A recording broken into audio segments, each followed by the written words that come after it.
नमस्कार मेरे प्यारे मित्रों आपका स्वागत है आपके अपने YouTube चैनल एम के प्रेरणा पर।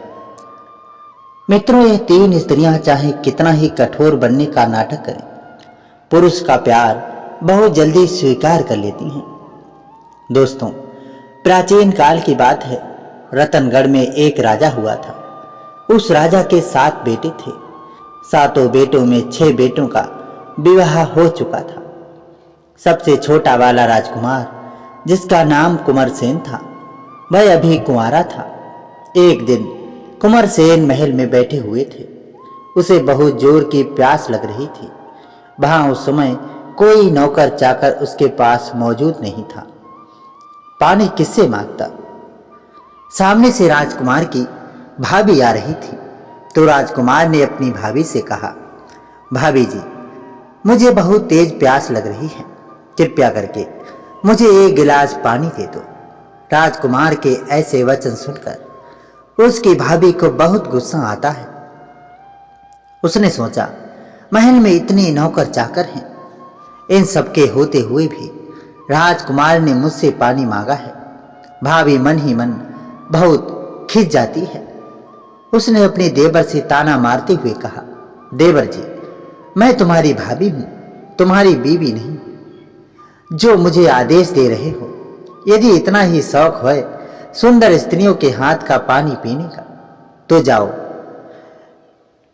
पानी मुझसे मांगने की बजाय अगर तुम इतने ही प्यासे हो और पानी मांगकर पीने का शौक है, तो रानी पद्मिनी को ब्याह करके ले आओ और उसी से पानी मांग करके पीना।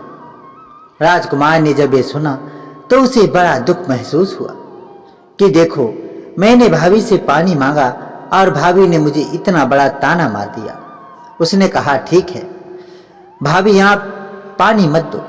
अब मैं इस महल का जल और अन्न तभी ग्रहण करूंगा जब रानी पद्मिनी को ब्याह करके ले आऊंगा। मित्रों, बात छोटी थी लेकिन उसने बहुत बड़ा रूप ले लिया था। रानी पद्मिनी तो हजारों को दूर रहती थी। वहां पहुंचना आसान नहीं था। रास्ता भी बहुत मुश्किल था। जंगल, पहाड़, नदी, नाले, समुद्र, ना जाने क्या क्या पार करके वहां पर पहुंचना था।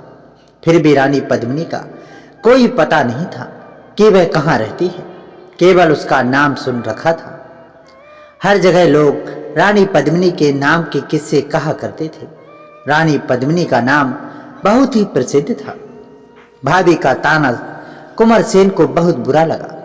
अब राजकुमार ने संकल्प कर लिया कि वो अब रानी पद्मिनी को लेकर के आएगा। उसका संकल्प पत्थर की लकीर के समान है। उसने तत्काल ही अपने दोस्त मंत्री के बेटे को बुला लिया और उनको अपने साथ लेकर के महल से निकल पड़ा। मंत्री के बेटे को सारी बात समझा दी कि मित्र, मैं अब रानी पद्मिनी के बिना लौटकर इस महल में नहीं आऊंगा। मंत्री के लड़के ने उससे कहा, मित्र, मैं तुम्हारी इच्छा की कदर करता हूं, लेकिन उस राजकुमारी तक पहुंचना बड़ा मुश्किल काम है। परंतु राजकुमार अपनी हट पर अड़ा हुआ था। उसने कहा, चाहे कुछ भी हो जाए, जब तक मैं रानी पद्मिनी को अपनी पत्नी बना करके नहीं ले आऊंगा, तब तक इस महल में पैर भी नहीं रखूंगा। इस प्रकार से मित्रों दोनों घोड़े तैयार करके और दोनों मित्र अपने खाने पीने की व्यवस्था करके वहां से निकल पड़े। राजकुमार और मंत्री का लड़का रानी पद्मिनी की खोज में एक दिशाहीन रास्ते पर निकल जाते हैं। चलते चलते काफी दूर आ चुके थे। उन्हें ये नहीं मालूम था कि रानी पद्मिनी कहाँ रहती है और उसे खोजना कहाँ है। मित्रों, आपको बता दें कि रानी पद्मिनी सिंगल द्वीप में रहती थी, जहां पहुंचने के लिए एक विशाल जंगल को और एक विशाल सागर को पार करना था। अगर वहां पहुंच भी जाते तो फिर रानी के महल के चारों ओर राक्षसों का कड़ा पहरा रहता था। उसकी किलेबंदी को तोड़कर महल के अंदर प्रवेश करना असंभव था। लेकिन राजकुमार को वजीर के लड़के ने बहुत समझाया कि वह अपनी प्रतिज्ञा तोड़ दे, अपनी जान जोखिम में न डाले। किंतु राजकुमार ने कहा, मित्र, धनुष से छूटा हुआ तीर अपनी दिशा बदल सकता है। सूर्य पूर्व की जगह पश्चिम से उदय हो सकता है, लेकिन मेरा विचार कभी नहीं बदल सकता, क्योंकि बात हमारी इज्जत की है।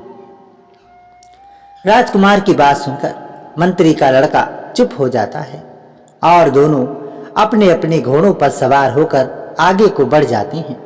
दोपहर को उन्होंने एक सराय में शरण ली। वहीं उन्होंने अपना डेरा डाला, खान पान खाया और आराम करने लगे। अगला दिन होता है तो उन्होंने फिर से आगे की सीख लगाई। चलते फिरते फिर शाम हो जाती है और वे जाकर एक बहुत बड़े बाग में ठहर जाते हैं।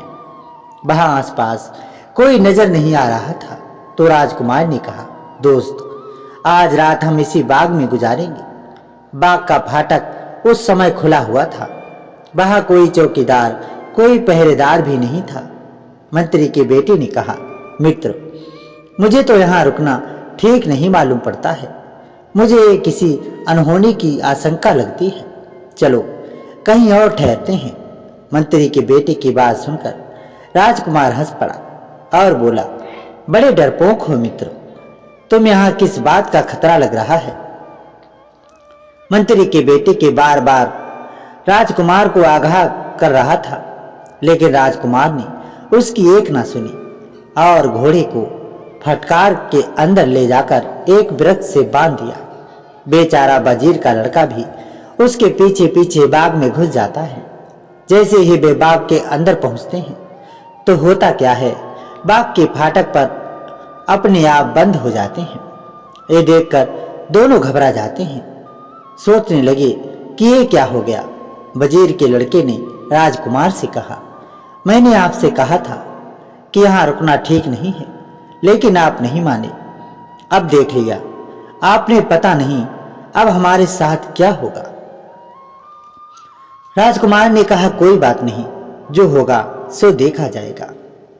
राजकुमार बोला, एक काम करते हैं, हम अपने घोड़ों को पेड़ से बांधकर पेड़ के ऊपर चढ़कर बैठ जाते हैं और देखते हैं आगे क्या होता है। मित्रों, दोनों ने यही किया। घोड़ों को एक पेड़ से बांध दिया और चुपचाप ऊपर एक जगह जहां थोड़ा अंधेरा था पेड़ों की टोह में जाकर के छिपकर बैठ गए। अब रात हो जाती है, चारों ओर सन्नाटा पसर जाता है। राजकुमार को नींद आने लगती है।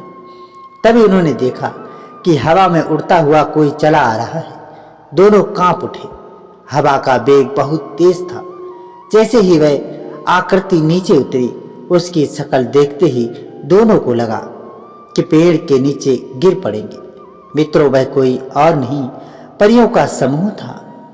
सभी परियों ने इधर उधर देखा, कोई नजर नहीं आया तो उन्होंने वहां पर पानी का छिड़काव किया।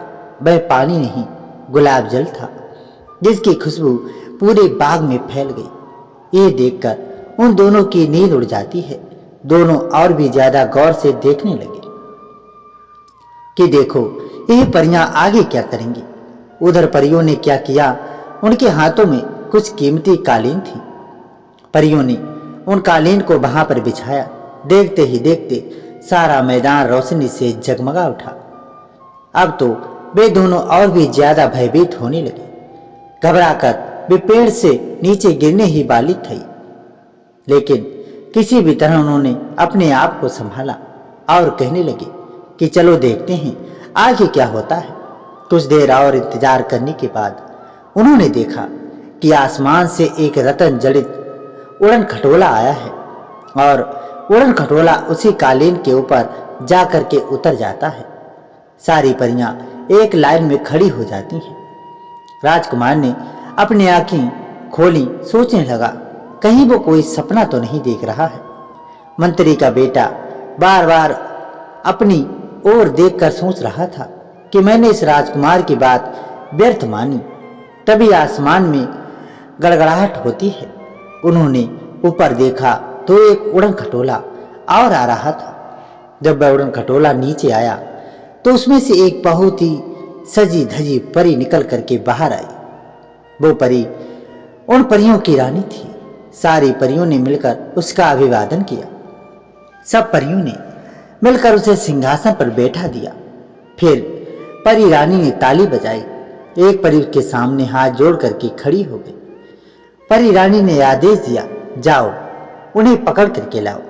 परी रानी ने जिस परी को पकड़ करके लाने का आदेश दिया, वो परी उसी पेड़ के नीचे जा करके खड़ी हो गई, जिस पेड़ पर राजकुमार और मंत्री का बेटा बैठा हुआ था।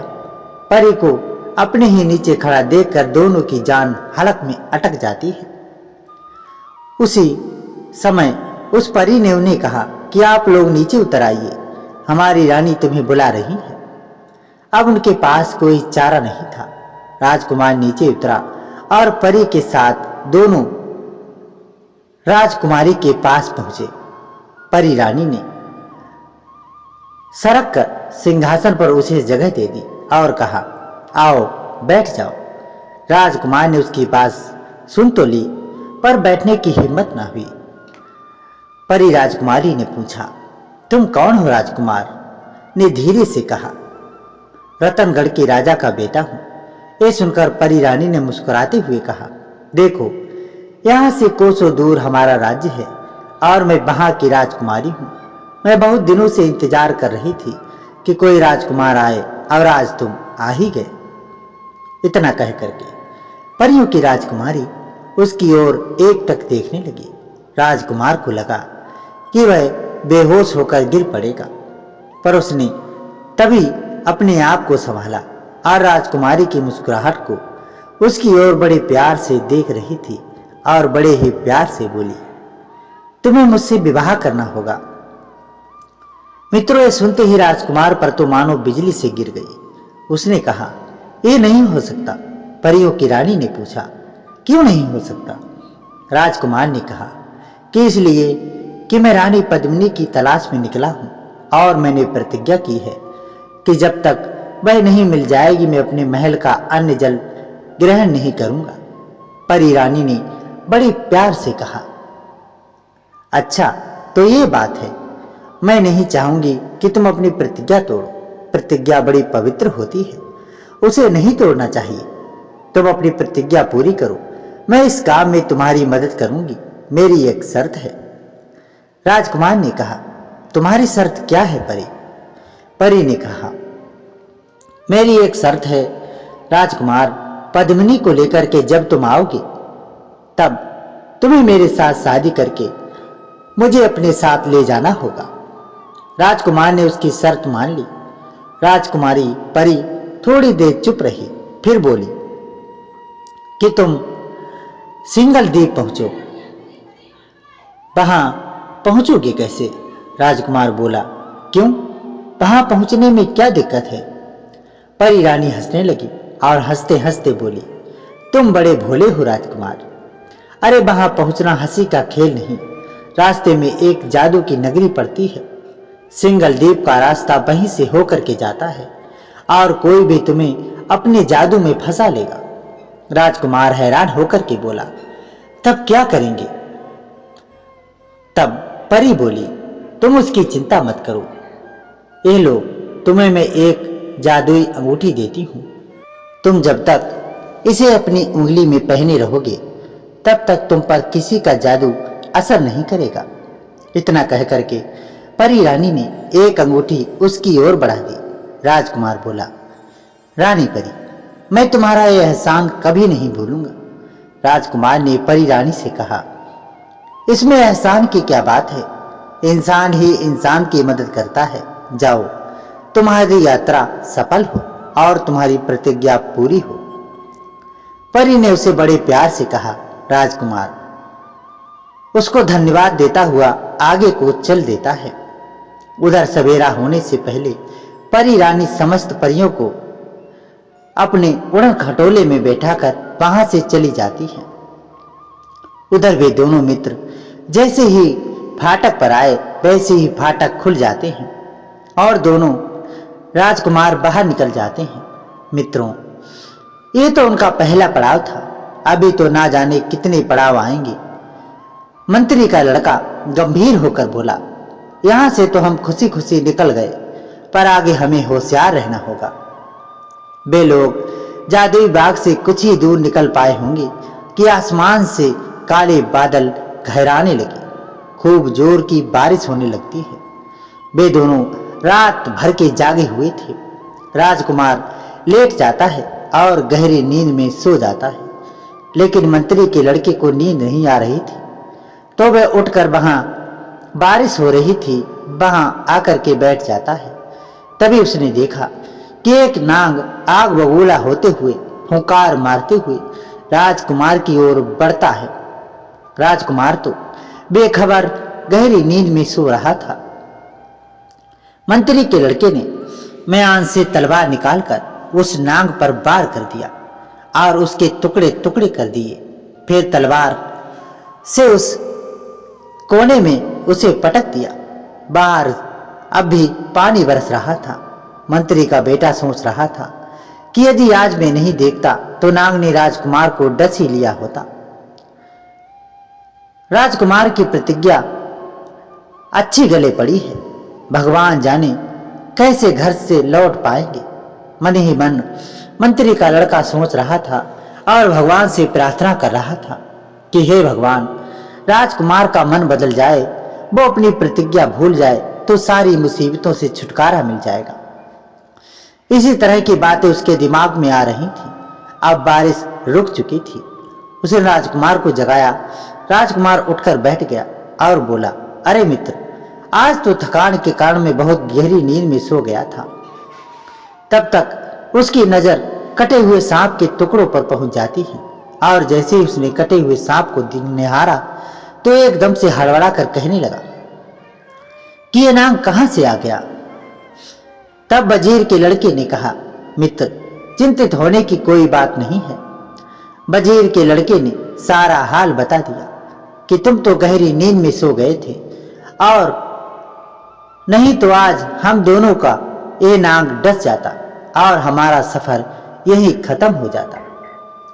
राजकुमार ने वजीर के मुंह से सारी दास्तान सुनकर के बोला, मित्र, जिसे भगवान बचाता है उसे कोई मार नहीं सकता। ये भी याद रखो, हम लोग एक बड़े काम के लिए निकले हैं। जब तक वह काम पूरा नहीं हो जाएगा हमारा कोई वाल भी बांका नहीं कर सकता। वजीर के लड़के ने उसका कोई जवाब नहीं दिया। उसके बाद दोनों फिर आगे के लिए चल देते हैं। चलते चलते वह एक तालाब पड़ता है। सूरज सिर पर था। आसमान एकदम साफ हो गया था। वे वहां रुक जाते हैं और उन्होंने वहां थोड़ा विश्राम किया और आगे को चले गए। आगे एक बहुत बड़ा जंगल था। उसमें जंगली जानवर निडर होकर घूम रहे थे। डाकू छिपे रहते थे। वहां से निकलना कोई हंसी खेल का काम नहीं था। फिर भी दोनों उस जंगल में घुस जाते हैं। घने अंधेरे में दोनों बेधड़क चले जा रहे थे। उन दोनों ने हिम्मत नहीं हारी। उनके सामने जंगल ने हार मान ली। कुछ ही समय में उन्होंने उस बीहड़ जंगल को पार किया और कुछ कदम आगे बढ़ने पर पेड़ों का झुरमुट उन्होंने देखा, जहां पर एक कुआं था। उन्होंने इस कुएं के पास अपना डेरा डाल दिया और स्नान किया और तरोताजा होकर के खाना खाया। वजीर के लड़के ने कहा, दोस्त, आज मैं बहुत थक गया हूं। आज की रात मैं सो जाऊंगा और आप पहरा दोगे। राजकुमार कहता है, ठीक है मित्र। दोनों अपने अपने बिस्तर पर लेट जाते हैं। उधर राजकुमार थोड़ी देर चौकीदारी करके जैसे ही अपने बिस्तर पर लेटता है उसे नींद ने घेर लिया और वह सो गया। वजीर के लड़के ने देखा तो उसे बहुत गुस्सा आया, लेकिन वह कर भी क्या सकता था। वह राजा का बेटा था, राजकुमार था। हर तरह से राजकुमार की रक्षा करना उसका कर्तव्य था, जिसके लिए उसके साथ वह आया था। जैसे तैसे सवेरा हुआ। वजीर के लड़के ने राजकुमार को जगाया। राजकुमार आंखें मलते हुए उठा और दिन के उजाले को देख करके बोला, मित्र, आज मैंने बहुत कोशिश की कि मैं जागता रहूं, पर मैं इतना थक गया था कि ना चाहते हुए भी मेरी पलक भारी हो गई और मुझे ना जाने कब नींद आ गई। राजकुमार का दिल रखने के लिए मंत्री के बेटे ने मुस्कुरा करके कहा कि मित्र, ईश्वर को धन्यवाद दो कि रात को कोई घटना नहीं घटी। इस अनजानी जगह पर किसी का भरोसा नहीं है। फिर भी दोनों तैयार होकर के आगे के लिए बढ़ जाते हैं। चलते चलते काफी समय हो गया। आगे उन्होंने एक नगरी दिखाई दी। वजीर का लड़का तो समझ गया था जरूर ये जादू की नगरी है। राजकुमार तो भूल गया था। तब उसने परियों वाली बात राजकुमार को बताई और कहा, मित्र, इस नगरी के किनारे रास्ते से निकल चलते हैं। बस्ती के अंदर आए तो ठीक है। राजकुमार ने कहा, इतने दिनों सोते हुए जंगलों में घूम रहे हैं, जैसे तैसे एक नगर में रुकने का अवसर मिला है। मैं भी तुम कहते हो कि इससे बच कर के निकल चलते हैं। नहीं नहीं, ऐसा नहीं होगा। राजकुमार की इच्छा के आगे वजीर का लड़का झुक गया और दोनों ने उस नगरी में प्रवेश किया। नगरी की बनावट और सजावट को देखकर राजकुमार मंत्र मुग्ध हो गया। भव्य सुंदर नगरी थी। वह बोला, ऐसी नगरी को देखकर आनंद आ गया। कहने लगा, मित्र, तुम मुझे इससे वंचित रखना चाहते थे। ऐसे घर और महल, ऐसे बाग बगीचे कहाँ देखने को मिलते हैं। अब तो दोनों अपने अपने घोड़ों पर सवार होकर नगर के भीतर प्रवेश करते हैं। वो नगर भांति भांति के फूलों और लताओं से सजा धजा था। बाग बगीचे देखकर राजकुमार अपने घोड़े से उतर पड़ता है और बगीचों की सेवा निहारने लगता है। तभी सामने से एक घर से एक बुढ़िया दौड़ी हुई आती है और राजकुमार से लिपट कर फूट फूट कर रोने लगती है। बुढ़िया बोली, बेटा, तुम कहाँ चले गए थे? मैं तुम्हारा कब से इंतजार कर रही थी। राजकुमार बहुचक्का होकर के उस बुढ़िया को देखने लगता है। वह समझ नहीं पा रहा था कि माजरा क्या है। उसने बुढ़िया को अपनी बाहों से छुटाने की कोशिश की, पर बुढ़िया ने उसे इतना जकड़ रखा था कि वो अपने हाथ को छुड़ा नहीं पा रहा था। बुढ़िया बिलखने लगी। राजकुमार को उस पर दया आ गई और बोला, तुम क्या चाहती हो? बुढ़िया ने कहा, बेटा, थोड़ी देर मेरे घर के भीतर चलो। इतना कहकर उसने राजकुमार का हाथ पकड़ लिया और अपना पीछा छुड़ाने के लिए राजकुमार उसके घर जाने को तैयार हो जाता है। वजीर के बेटे ने मना किया, पर वह नहीं माना। उसने वजीर की लड़की से कहा, तुम यहीं रहो, मैं अभी आता हूं। इतना कह करके वो बुढ़िया के साथ चल दिया। सामने घर का दरवाजा खुला था। वह जहीं वो घर के अंदर घुसा, दरवाजा अचानक बंद हो जाता है। वजीर के बेटे ने दरवाजे पर जाकर के उसे खटखटाया, पर कोई नहीं बोला। उसने मन ही मन कहा, एक नई मुसीबत सिर पर आ गई है। अब क्या हो सकता है। उसने बार बार दरवाजा खटखटाया, राजकुमार को पुकारा, लेकिन कोई नहीं बोला। हार कर वो अपनी जगह पर बैठ जाता है और राजकुमार के आने की प्रतीक्षा करने लगता है। घंटों बीत गए, ना दरवाजा खुला, ना वजीर का लड़का आया। घर के भीतर जो भी हुआ, वजीर का लड़का उसकी कल्पना भी नहीं कर सकता था। बुढ़िया जादूगर थी। उसने देख लिया था कि राजकुमार की उंगली में अंगूठी है। उसने जादू का प्रभाव नहीं पड़ता है, इसलिए उसने जैसे ही राजकुमार का हाथ पकड़ा, अंगूठी उतार ली थी। अब राजकुमार उनके बस में था। उसे घर के भीतर जाकर राजकुमार को मक्खी बना दिया और एक मक्खी को सामने दीवार पर चिपका दिया। बुढ़िया ने जादू के जोर से अपना रूप बदल लिया था, क्योंकि वह जादू जानती थी और अपना रूप बदल सकती थी। अब वो अपने असली रूप में आ गई। वो एक बहुत सुंदर स्त्री बन गई थी और राजकुमार को मक्खी से उसके असली रूप में ले आई और हंसते हुए बोली, बहुत दिनों से तुम जैसा आदमी नहीं मिला था। राजकुमार हैरान रह जाता है और कहा कि बुढ़िया मुझे घर के अंदर बुलाकर लाई थी, उसकी जगह ये सुंदरी कहां से आ गई? उसने बड़ी हैरानी के साथ पूछा। राजकुमार उस युवती को देखता है, तभी उसके घर को देखता है, पर इधर उधर निगाह डालता है, पर उसकी समझ में कुछ नहीं आता है। राजकुमार की हालत देखकर वह युवती जोर जोर से हंस पड़ती है और बोली, घबराते क्यों हो? मैं तुम्हारा कुछ नहीं बिगाड़ पाऊंगी। आओ मेरे साथ चौसर खेलो। राजकुमार ने दुखी होकर के कहा, मैं यहाँ नहीं रुक सकता। युवती ने कहा, क्यों? राजकुमार ने उसे सारी बात बताई और बोला, मुझे जल्दी ही जल्दी सिंगल द्वीप पहुंचना है और रानी पद्मिनी से मिलना है। राजकुमार की बात सुनकर वह मुस्कुरा करके बोली, ठीक है, पर तुम पहुंचोगे कैसे? महारानी पद्मिनी के चारों ओर सख्त पहरा रहता है और पहले तो तुम सिंगल द्वीप पहुंच ही नहीं पाओगे। अगर किसी तरह पहुंच भी गए तो रानी पद्मिनी से मिल नहीं सकते। राजकुमार ने कहा, मुझे हर हालत में अपनी प्रतिज्ञा पूरी करनी है। यदि मेरे प्राण भी चले जाएं तो मुझे परवाह नहीं। यदि मेरा प्रण पूरा नहीं हुआ तो मैं अपनी जान दे दूंगा। मित्रों, राजकुमार की बात सुनकर युवती को दया आ जाती है। वह कहती है, नहीं नहीं, उसकी नौबत नहीं आएगी। मैं तुम्हें एक काला और सफेद बाल देती हूँ। काले बाल को जलाओ तो पिशाच की फौज आ जाएगी और सफेद बाल को जलाओ तो देवताओं की फौज आ जाएगी। वे तुम्हारी हर तरह से मदद करेंगे, जो कहोगे वही करेंगे। मित्रों, अब तो राजकुमार के खोए प्राण वापस आ गए, क्योंकि वह बहुत घबरा गया था।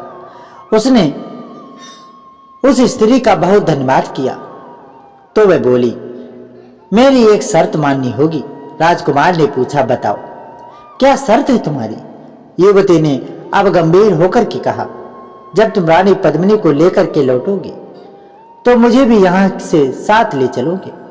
राजकुमार ने बड़े सहज भाव से कहा, ठीक है, मैं ऐसा ही करूंगा। युवती बोली, मैं जानती हूं कि तुम्हारे भीतर कितनी आग धधक रही है, पर आज मैं तुम्हें रोकूंगी नहीं। राजकुमार ने कहा कि मेरा मित्र बाहर बैठा बहुत बेचैन हो रहा होगा, वो मेरा इंतजार कर रहा होगा, मुझे जाने दो। युवती बड़ी शरारत भरी आवाज में बोली, मुझे भी साथ ले चलो। फिर युवती ने कहा, मैं तुम्हें इस घर में अधिक दिन नहीं रखूंगी, बस आज की रात, सिर्फ आज की रात तुम मेरे साथ चौसर खेलो। राजकुमार राजी हो जाता है। रात भर उसके साथ चौसर का खेल खेलता है। उसने उस स्त्री को बराबर हराया, पर हार कर भी उस स्त्री परेशान नहीं हुई। उसे पता चल गया था कि राजकुमार की बुद्धि बहुत तेज है। सवेरा होने से पहले युवती ने उसे डिब्बी में 2 बाल दिए और उसकी अंगूठी भी लौटा दी और बोली, जाओ, रास्ता बहुत कठिन है पर तुम्हें जरूर सफलता मिलेगी। उस युवती ने बड़े प्यार से राजकुमार को विदा किया। उसके जाने के लिए जैसे ही राजकुमार ने दरवाजा खोला तो मंत्री का बेटा बहुत परेशान हो जाता है। उसे एक रात में वजीर के लड़के को जो हालत हो गई थी वह वही जानता था। उसे लग रहा था कि अब राजकुमार अंदर ही फंसा रहेगा, वह बाहर कभी नहीं लौटेगा। पर जैसे ही दरवाजा खुलता है, राजकुमार बाहर आता दिखाई देता है तो मंत्री के बेटे खुशी से उछल पड़ता है। उसे अपनी आंखों पर विश्वास नहीं हो रहा था। वो वहां दौड़ कर आता है और राजकुमार से लिपट जाता है। बच्चों की तरह फूट फूट कर रोने लगता है। राजकुमार ने उसे डांडस बंधाया और बोला, मित्र, घबराने की जरूरत नहीं है, जो होता है अच्छे के लिए ही होता है। उसके बाद उसने जादूगरनी की पूरी कहानी उसे बता दी और बोला, मैं जानता हूँ कि आदमी का इरादा पक्का हो तो उसे कामयाबी जरूर ही मिलती है। उसके रास्ते में जो बाधाएं पड़ती हैं वो भी दूर हो जाती हैं, क्योंकि अपने लोग प्रतिज्ञा के पूरे पक्के होने चाहिए। अपनी कामयाबी को लेकर निश्चित रहना चाहिए। वजीर के बेटे ने कहा, आप सही कहते हो, साधना के बिना सिद्धि नहीं मिल सकती। मित्रों, अब दोनों फिर आगे का रास्ता पकड़ा और चलते चलते एक आश्रम पर पहुंचे। आश्रम के बाहर एक साधु बाबा बैठे हुए थे। सिर पर बड़ी बड़ी लंबी जटाएं थीं, भूरा चेहरा था, बड़ी सी दाढ़ी थी। राजकुमार का मन हुआ कि रात को यहीं ठहर जाए। उसने अपने साथी की सलाह ली तो वह भी राजी हो गया। राजकुमार ने साधु के पास जाकर के कहा कि बाबा, हम मुसाफिर हैं, बहुत दूर से आ रहे हैं। यदि आपकी अनुमति हो तो आज रात को हम यहीं ठहर जाएं, सवेरे हम चले जाएंगे। साधु बाबा बोले, कोई बात नहीं है बेटा, इस आश्रम में हर कोई रुक सकता है, तुम आराम से ठहरो जब तक तुम्हारा मन करे। राजकुमार को यह सुनकर बड़ी तसल्ली हुई। उन्होंने घोड़े को वहीं बांध दिया और आश्रम के कमरे में विश्राम करने लगे। खा पी करके बैठे तो साधु महाराज जी वहां आ जाते हैं। अब उन्होंने आपस में बातें होने लगी। साधु बाबा बहुत पहुंचे हुए व्यक्ति थे। जब वे बोलते थे तो ऐसा लगता था कि मानो उसके मुख से फूल झड़ रहे हों। उन्होंने पूछा, तुम लोग कहाँ से आए हो और कहाँ को जा रहे हो? तुम्हारी इस यात्रा का उद्देश्य क्या है? राजकुमार ने सारी बात विस्तार से साधु बाबा को बता दी और कहा, बाबा जी, आशीर्वाद दीजिए कि हम अपने उद्देश्य में सफल हो सकें। बाबा बोले, मेरा आशीर्वाद तो हमेशा सबके साथ रहता है, तुम्हारे साथ भी है, पर पुत्रों, तुम्हारा काम तो आकाश में तारे तोड़कर लाने के समान है। इतना कहकर बाबा चुप हो जाते हैं और पर कुछ देर बाद बोलते हैं, मेरे हिसाब से तुम खाली नहीं जाओगे। मैं तुम्हें ऐसी भभूत दूंगा जिसे खाकर तुम सबको देख सकोगे, पर तुम्हें कोई नहीं देख सकेगा। फिर उनके लिए बाबा ने एक डिब्बे में कुछ भभूत दी और कहा कि इसे संभाल कर रख लो, किसी को पता नहीं चलना चाहिए।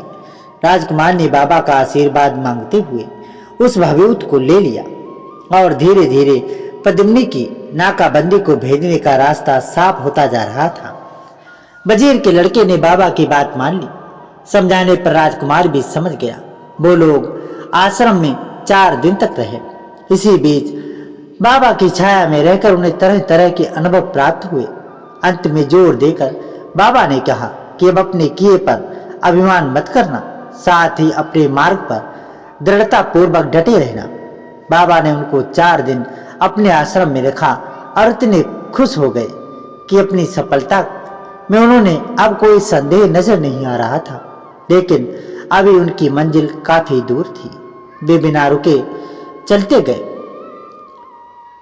सूरज सिर पर चढ़ाया गया और एक जलाशय के किनारे वह चलते चलते रुक जाते हैं। वहां स्नान किया और भोजन किया और विश्राम करके फिर आगे को बढ़ते हैं। धीरे धीरे दिन ढलने लगा। अंधेरा अपनी चादर फैलाने लगा था। फिर एक घने वृक्ष के नीचे रात बिताने के लिए वह दोनों मित्र रुक जाते हैं। राजकुमार के मन में विचारों का ज्वार भाटा उठ रहा था। वजीर का लड़का तो सो गया था, पर उसे नींद नहीं आई। तब वो क्या देखता है कि उसके पेड़ पर एक तोता मैना आकर के बैठ जाते हैं। उनमें बातें होने लगी। राजकुमार पंछियों की भाषा जानता था। वह ध्यान से उनकी बातें सुनने लगा। तोते ने कहा, मैना, कोई ऐसी बात कहो जिससे रात कट जाए। तब मैना कहती है, तोता, आप बीती कहूं या जग बीती। तोते ने कहा, अरे आप बीती भी सुनते ही रहते हैं, जग बीती सुनाओ। तब मैना कहती है, हे तोता, अब तो ध्यान से सुन। इस नगर के राजा की एक लड़की बड़ी सुंदर है, बड़ी भोली भाली है। राजकुमारी बहुत दिनों से बीमार चल रही है। दुनिया भर के वैद्य उसका इलाज करके थक चुके हैं, पर वो ठीक नहीं हो पा रही है। बेचारा राजा परेशान है। उसकी बहन इकलौती संतान है। तोते ने कहा, तो ये तो बड़ी हैरानी की बात है। मैना ने दुखी होते हुए कहा कि हैरानी की बात तो ये है कि राजा ने यहाँ तक ऐलान कर दिया है कि जो कोई उसकी बेटी को अच्छा कर देगा उसे आधा राजपाट दे देगा और उसी राजकुमारी के साथ उसका विवाह कर दिया जाएगा। राजकुमारी को पाने के लालच में दुनिया भर के वैद्य आ रहे हैं, पर कोई भी उसे ठीक नहीं कर पा रहा है। राजा निराश हो गया है। इतना कह करके मैना की आवाज रुक गई। तोता बोला, राजकुमारी की बीमारी को दूर करने का कोई रास्ता तो जरूर होगा। तब मैना ने कहा, एक रास्ता है। अगर इस पेड़ की डाल जिस पर हम बैठे हैं कोई उसे घिसकर पानी में घोलकर उसे पिला दे तो राजकुमारी बिल्कुल ठीक हो जाएगी। इतना कहकर के मैना चुप हो जाती है और तोता भी कुछ नहीं बोला। राजकुमार ने उसकी सारी बातें सुन ली। मित्रों, उसी समय राजकुमार उठा और अपने भाले की नोक से थोड़ी सी मिट्टी खोदकर पेड़ की जड़ काट लेता है और आकर अपने बिस्तर पर लेट जाता है। सवेरा हुआ। दोनों मित्र उठे और तैयार होकर आगे को चल दिए। आगे उन्होंने वही नगर मिला जिसकी चर्चा मैना ने की थी। शहर में बार बार मुनादी हो रही थी कि राजकुमारी को जो भी अच्छा करेगा राजा उसके साथ राजकुमारी का विवाह कर देगा। और अपने आधा राज्य भी उसे दे देगा। राजकुमार ने अपना घोड़ा फाटक की ओर मोड़ दिया। वजीर के लड़के ने उसे रोकना चाहा, पर वो कहाँ मानने वाला था। फाटक पर चौकीदार ने उसे रोका तो उसने कहा, मैं राजकुमारी का इलाज करने के लिए आया हूं। अब तो राजकुमार को राजा के सामने पेश कर दिया गया। राजा ने कहा, हे नौजवान, बड़े से बड़े वैद्य इसका इलाज नहीं कर पाए। वो मेरी प्यारी बेटी को ठीक नहीं कर सके। राजकुमार बिल्कुल चुप हो गया। उसने थोड़ा सा पानी मंगवाया और उसने उस जड़ को भिगोकर बेहोश पड़ी राजकुमारी को होंठों पर लगाया। उसके होंठों पर पानी लगते ही राजकुमारी के बदन में कुछ हलचल होती है। राजकुमार ने फिर थोड़ा सा पानी उसके मुंह में डाला। थोड़ी देर बाद राजकुमारी ने आंखें खोल दी। ये देखकर राजा का रोम रोम पुलकित हो गया। उसने राजकुमार को सीने से लगा लिया। कुछ ही देर में राजकुमारी उठ करके बैठ जाती है और चलने फिरने लगती है। अपनी शर्त के अनुसार राजा ने कहा, अब तुम मेरी बेटी से विवाह कर सकते हैं और मेरे आधे राज्य को ग्रहण कर सकते हो। राजकुमार राजकुमारी के अच्छे हो जाने की प्रशंसा करते हुए राजा से अपनी प्रतिज्ञा भी बता देते हैं। राजा ने कहा, कोई बात नहीं, तुम अपनी प्रतिज्ञा पूरी करो और हमारी बेटी को साथ ले जाना, और मन हो तो यहाँ का राज करना। मित्रों, सारे नगर में शोर मच जाता है। प्रजा ने राजकुमार को घेर लिया। राजा ने बड़ी कठिनाई से लोगों को रोका और बड़े मान सम्मान के साथ विदा देते हुए कहा, यहाँ से 2 कोस दूर पश्चिम में एक बाबा गुफा में रहते हैं, तुम उनसे मिलते हुए जाना, मैं तुम्हारी मदद जरूर करेंगे। इतना कहने के बाद राजकुमार महल से निकल जाता है। उधर मंत्री का लड़का उसकी राह देख रहा था। उसे सारा समाचार मिल गया। उसने राजकुमार को सीने से लगाकर कहा, यह चमत्कार कैसे हुआ? राजकुमार ने उसे पिछली रात की तोता मैना की पूरी कहानी सुनाई। राजकुमार बोला, मित्र, इस दुनिया में सचमुच कभी कभी चमत्कार भी हो जाता है। हम उस पेड़ के नीचे आते और ना ही एक करिश्मा होता। हमें तोता मैना का धन्यवाद देना चाहिए। राजा उन्होंने बाबा से मिलने को कहा है। राजकुमार ने उसी दिशा में घोड़ा दौड़ा दिया। थोड़ा चलने पर उन्होंने वहीं गुफा मिल जाती है। उसमें एक बूढ़े बाबा बैठे थे। राजकुमार घोड़े से उतरकर उन्हें प्रणाम करता है और उनके सामने खड़ा हो जाता है। बाबा आंखें बंद किए हुए बैठे थे। थोड़ी देर में उन्होंने आंखें खोली तो पूछा, बेटे, तुम कौन हो और यहाँ किस कार्य से आए हो? राजकुमार ने सारा हाल सुना दिया। कहा कि राजा ने कहा था कि मैं आपके दर्शन करूं, सो चला आया। बाबा बड़े प्यार से बोले, तुमने काम बड़ा कठिन और जोखिम भरा उठाया है। तब राजकुमार ने कहा, बाबा, काम कठिन जरूर है, लेकिन आदमी तो बना ही कठिन कामों को करने के लिए है। बाबा की आंखें चमक उठती हैं और बाबा कहने लगे, तुमने ठीक कहा। तुम सिंगल द्वीप के पास आप पहुंचे हो, लेकिन वहां पहुंचने के लिए तुम्हें एक महासागर को पार करना पड़ेगा। वो कैसे करोगे? तब राजकुमार बोला, बाबा, जो शक्ति मुझे यहाँ तक लाई है, वह शक्ति मुझे आगे भी ले जाएगी और कठिनाई का रास्ता भी निकालेगी। बाबा ने खुश होकर के कहा, शाबाश बेटे, आदमी तो निमित्त मात्र है, काम तो सब शक्ति ही करती है। इतना कहकर बाबा ने एक जोड़ी खड़ाऊ देते हुए कहा, इन्हें पहनकर तुम उस विशाल समुद्र को पार कर जाओगे। मेरा आशीर्वाद तुम्हारे साथ है। राजकुमार ने बहुत ही कृतज्ञ भाव से बाबा के चरणों में सिर झुका दिया। बाबा ने उसके पेट को थपथपाया और उससे आशीर्वाद देकर के विदा कर दिया।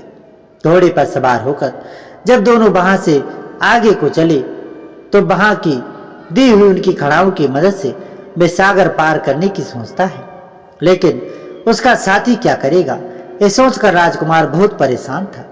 उसने वजीर के लड़के से कहा, मित्र, अब सागर आ गया है और हमारे पास सिर्फ एक जोड़ी खड़ाऊ है। आगे की लड़ाई शायद अब मुझे लगता है अकेले ही लड़नी पड़ेगी। जब तक मैं लौट कर नहीं आऊं तो तुम्हें यहीं रोक के रहना होगा और मेरा इंतजार करना। वजीर का लड़का ये बात सुनकर के परेशान हो गया कि ये कैसे होगा, अकेला राजकुमार कैसे उसके ऊपर फतेह कर पाएगा। दोस्तों, आगे क्या होगा? क्या राजकुमार रानी पद्मिनी से मिल पाएगा? क्या राजकुमार की प्रतिज्ञा पूरी होगी? और इतने बड़े विशाल सागर को राजकुमार कैसे पार कर पाएगा? ये सब जानने के लिए इस कहानी का दूसरा भाग हम जल्द ही लेकर के आएंगे। इस कहानी का दूसरा भाग सुनने के लिए हमारे साथ जुड़े रहें और हमारे चैनल एम के प्रेरणा को सब्सक्राइब जरूर कर लें। तो मित्रों, मिलते हैं आपसे इस कहानी के अगले भाग के साथ। तब तक के लिए धन्यवाद।